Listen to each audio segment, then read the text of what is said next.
Ayo, what's up? Welcome back dito sa ating Child Eats Bolts TV. Alright, so breaking news tayo ngayon mga kababayan. At inyo pong nakikita sa inyong monitor ay walang iba kundi si House Speaker Martin Romualdez mga kababayan.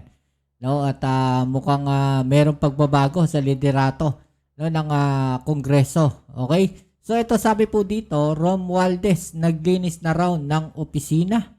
No? So yan ang ating alamin ngayon at pag-uusapan kung totoo na po ba na bumaba na. No, itong si Speaker Romualdez mga kababayan, no, sa kanyang pwesto. Okay? So yan ang ating alamin ngayon at pag-uusapan. Pero syempre bago ang lahat, please don't forget to subscribe, like, share, comment sa comment section.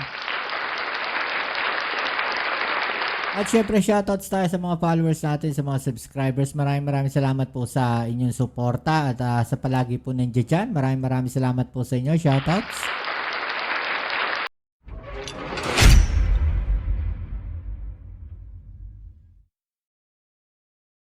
Okay.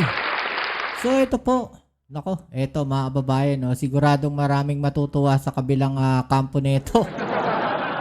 No, kasi matatanggalan sila ng isang tinik mga kababayan, no? Pero ewan ko lang, no, kung itong si Barsaga matutuwa. Matutuwa siya dahil mawawala na si Speaker Martin Romualdez kung totoo yung balita mga kababayan. So yun yung ating alamin ngayon. No, kasi sabi dito sa balita mga kababayan, plano umano ni Speaker Martin Romualdez na mag-leave of absence para mapahupa ang tensyon dulot ng flood control scandal mga kababayan. Ewan ko ba't hindi ko maiangat ito mga kababayan. Okay, so ito, panoorin natin yung balita mga kababayan mula dito sa News 5. At sabi dito, House Speaker Martin Romualdez nagtungo sa palasyo para makipagpulong kay President Bongbong Marcos. Okay, so alamin natin to mga kababayan kung bakit nakipag-meeting siya sa ating Pangulong Bongbong Marcos. Alright, let's go. Magpupulong daw sina Pangulong Bongbong Marcos at House Speaker Martin Romualdez para pag-usapan ang tungkol sa liderato sa Kamara. Habang si Congressman Kiko Barzaga nangangalap na ng suporta para maging House Speaker. Alam mo naman talaga to si Barzaga no? Alam mo yung ginagawa niya ni Barzaga sa tingin ko, no? Kung ganito yan kunyari, kung sakaling totoo no, nabababa itong si House Speaker Martin Romualdez, ang papel ni Barzaga dyan, pampagulo mga kababayan. Honestly, yun yung nakikita ko. Ano lang siya, para lang siyang ano tawag natin dito, para siyang langaw dyan. Siya yung magulo, siya yung makulit. No, siya yung pang-distract mga kababayan. Yun lang yun naman yung napapansin ko. Yun lang yung nakikita ko dyan mga babayan. No? Na posibleng kaya ganyan yung ginagawa ni Barzaga. No? Na nangangalap siya kunyari ng suporta. Oo, nangangalap siya. Pero ano yan chances. No, malay mo nga naman, di ba? Na makakuha siya ng suporta. Paano kung marami siyang maloko? No? Di ba? Tuloy natin. Live mula sa Batasang Pambansa, sa frontline ng balitang yan, si Marian Enriquez. Marian, anong usap-usapan dyan? Cheryl, bandang alas 3:30 nga ngayong hapon ay natapos na agad ang sesyon ng Kamara. Kapansin-pansin din na sa pagbubukas pa lang ng sesyon, hindi pa man nailalagay yung maze, ilang segundo lang bigla ngang nag-suspend. Hindi nga umabot ang 2 minuto yung buong sesyon. Di tuloy maiwasan yung ugong-ugong ng pagpapalit liderato dito sa Kamara. At isa nga sa matunog na lumulutang na pangalan ay si Deputy Speaker at Isabela 6th District Representative Faustino Boji D. III. Yon. So, hindi si Barzaga. Di ba? Malabo No? Ilalagay nila si Barzaga, nakitaan ng may something. Di ba? Kahit naman sino siguro matinong kongresista o congressman o congresswoman, mga babayan, kung magkakaroon ng liderato, no, hindi pipiliin niya si Barzaga. Asa pa siya, no? Asa pa siya. Ilang araw na nang umiikot ang usap-usapan na papalitan o magbibitiw bilang House Speaker si late Representative Martin Romualdez. Ayon sa source ng News 5, nagtungo si Romualdez sa Malacanang. Magpupulong daw sila ng kanyang pinsan na si Pangulong Bongbong Marcos. Hindi malinaw kung tungkol saan ang pag-uusapan o kung sino ang nagpatawag ng meeting. Pero hanggang ngayon, tikom ang bibig ng palasyo at ng speaker. Co-equal branch ng Malacanang ang House of Representatives. Wala ring kapangyarihan ang Pangulo na pumili ng susunod na House Speaker dahil pinagbobotohan ito ng mga mambabatas. Pero paliwanag ni Navota City Representative Toby Chanco, The most important vote is not inside the House of Representatives, di ba? Hindi, it's out of respect. Di ba walang gagalaw dito because out of respect doon sa Malacanang. Siyempre lahat naman kami, we are supportive of the President. sa sesyon naman kanina, walang nagmosyon na ideklarang bakante ang posisyon ni Speaker Romualdez. Nag-resume ito tapos bigla ring nagsuspend. Nang bumalik, hindi tumagal ng 20 minuto ang sesyon at tuluyang sinuspend. Bukas na raw ng hapon magbabalik ang sesyon ng Kamara. Si Vice President Sara Duterte naman, giniit na dapat nang palitan si Romualdez. Dapat lang talaga. Dahil nakita niyo naman yung budget 2023, 24, 25 at lahat yung mga past budgets natin, nakita natin na it was under the leadership of Speaker Martin Romualdez. How about dun sa panahon ng dating Pangulong Duterte na kung saan ay namayagpag ang mga diskaya? Di ba?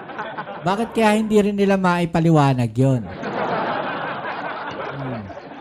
Habang lumalalim ang issue, lantaran namang inamin ni Cavite Representative Kiko Barzaga ang ambisyon niyang agawin ang House Speakership. I'm going to take Speaker Romualdez's speakership, and I hope Majority Leader Sandro Marcos won't hold it against me or won't stand in my way. Grabe naman yan. Ha? Di ba? Ang tigas talaga, mga babayan. Ang lakas ng fighting spirit.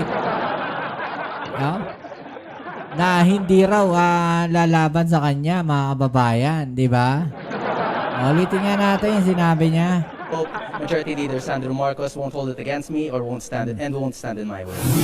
Hindi raw siya harangin ni majority leader na si Sandro Marcos.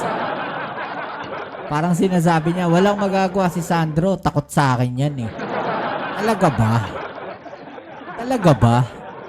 Di ba? Kung meron man pipiliin sa inyong dalawa, bilang House Speaker, malamang si si Sandro Marcos yan, mga kababayan. Di ba? Walang iba kundi si Sandro Marcos.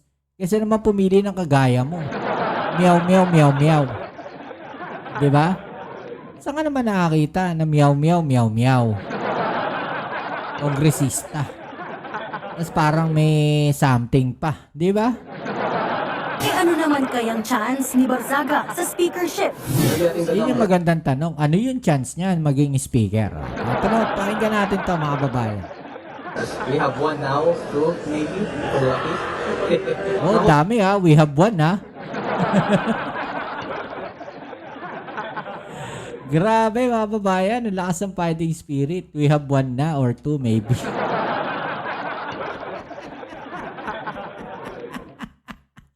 Ang lakas ng saltik talaga no? Supporter mo, isa or dalawa, pero baka pagdating sa botohan, mawala yan. Honestly. Diba? Meron siguro boboto, isa, dalawa, na agaya na sinasabi mo. Pero ano lang yon, out of support lang sa'yo or para baka bigla ka kasi mag-tantrums dyan.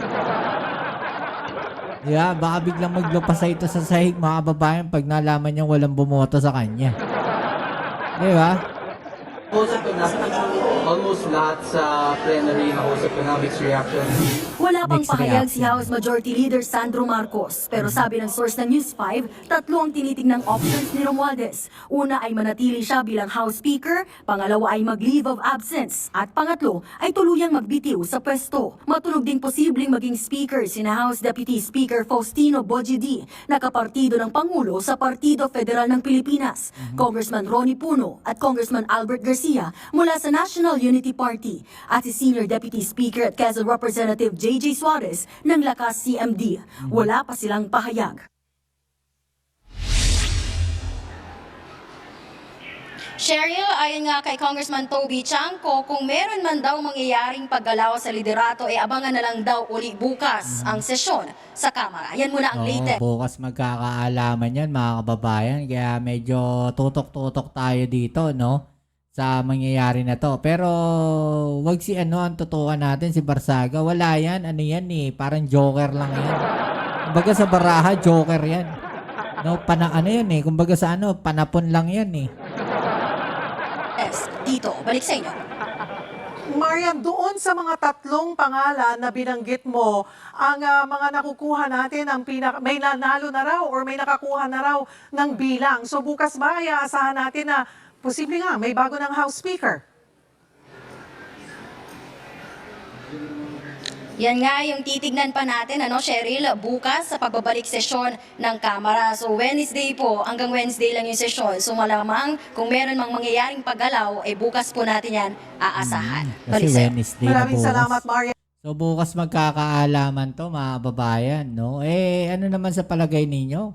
No, kayo po ba? No, sang-ayon. 'Di ba? No, napalitan itong si Speaker Martin Romualdez, 'di ba? Mahirap din kasi magsalita mga babayan, no, na palitan natin 'to, palitan may ano yan eh. May mga strategy yan mga babayan. Hindi basta palitan lang. No, may mga diskarte silang ginagawa diyan. 'Di ba mga babayan? So, kung ano man yung kanilang plano, siguro ito nga masasabi ko lang dito kaya kung sakaling bababa no si Speaker Martin Romualdez. No, para na rin mabigyan ng daan yung investigasyon no dito po sa tungkol sa flood control scandal mga babayan, di ba? Parang yung ginawa no ni Senator Chis Escudero. Di ba? No, nadadawit sila no yung mga ilang senador, di ba mga babayan, at talaga namang kaliwat kanan no yung naging batikos no dito po sa Senate mga babayan, maging si Senator Chis Escudero nadawit. Diba? Sa mga donation na yan. No? Ng mga contractors na sabit din sa flood control project. Diba? So, posibleng ganun na rin. No? Para na rin sa sa transparency siguro no, ng investigasyon. Kaya kung sakali, bababa si House Speaker Martin Romualdez, mga babayan, yun na siguro yung best choice at best option dahil nakita nga nila sa Senado, nagkaroon na ng pagbabago. Okay, so ayan, anong masasabi niyo po dyan, no? I-comment sa ibaba yung mga opinion at ating yung pag-usapan, alright?